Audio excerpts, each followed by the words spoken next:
নমস্কাৰ মই ৰাজন পণ্ডিতজী মই আজি পূজা পাঠৰ ওপৰত বিশেষ কথা ক'বলৈ গৈ আছোঁ আজি পূজা পাঠ মানুহে কেলে কৰিব লাগিব তাৰ ওপৰত দুই আখাৰ কথা ক'বলৈ বিচাৰিছোঁ আজিৰ দিনত পূজা পাঠৰ এটা মহত্ব বিশেষ মহত্ব আছে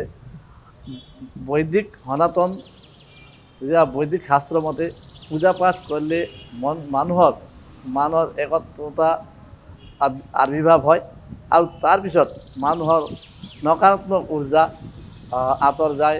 যেনেকৈ ৰাতি আপুনি শুই থকা সময়ত কিবা এটা সপোনত দেখি পালে কিবা ভয় অনুভৱ হয় তেতিয়া আমি বৈদিক ৰীতি নিয়মেৰে পূজা পাঠ কৰি ঘৰত হোম যজ্ঞ আদি কৰা যায় সেই হিচাপতে আজিকালিৰ দিনত ঘৰত প্ৰত্যেকে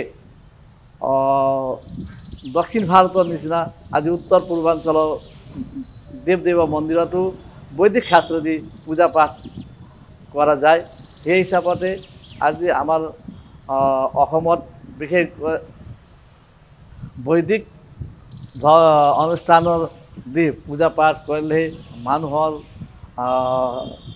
নানা বাধা বিঘ্নি দূৰ হয় তাৰপিছত নোহোৱা কাম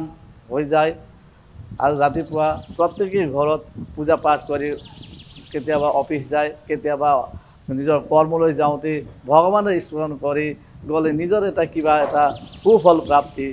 কৰে তাৰ উপৰিও ঘৰত পূজা পাঠ কৰিলে যেতিয়া বৈদিক শাস্ত্ৰেদি পূজা পাঠ হওঁতে যেনেকৈ মন্ত্ৰ ওম স্বস্তি ন ইন্দ্ৰ বৃদ্ধশ্ৰৱাः স্বস্তি নঃ पूषा विश्ववेदाः স্বস্তি নক্ষাৰ্থ্যো অৰিষ্টনেমিঃ স্বস্তি নো বৃহস্পতি দধাতু এনেধৰণৰ বৈদিক মন্ত্ৰেদি পূজা পাঠ কৰোঁ আৰু মনৰ ঘৰত সুখ শান্তি আৰু বাস্তু দোষ গ্ৰহ দোষ নানা বাধা বিঘ্নি দোষৰ ক্ষেত্ৰত আৰু হোম যজ্ঞ কৰিলে ঘৰৰ পৰা যিটো ঊৰ্জা আছিল সেইকেইটা নাইকিয়া হয় সেই আজি পূজা পাঠৰ অলপ আৰু যেতিয়া আমি পূজা পাঠ কৰোঁ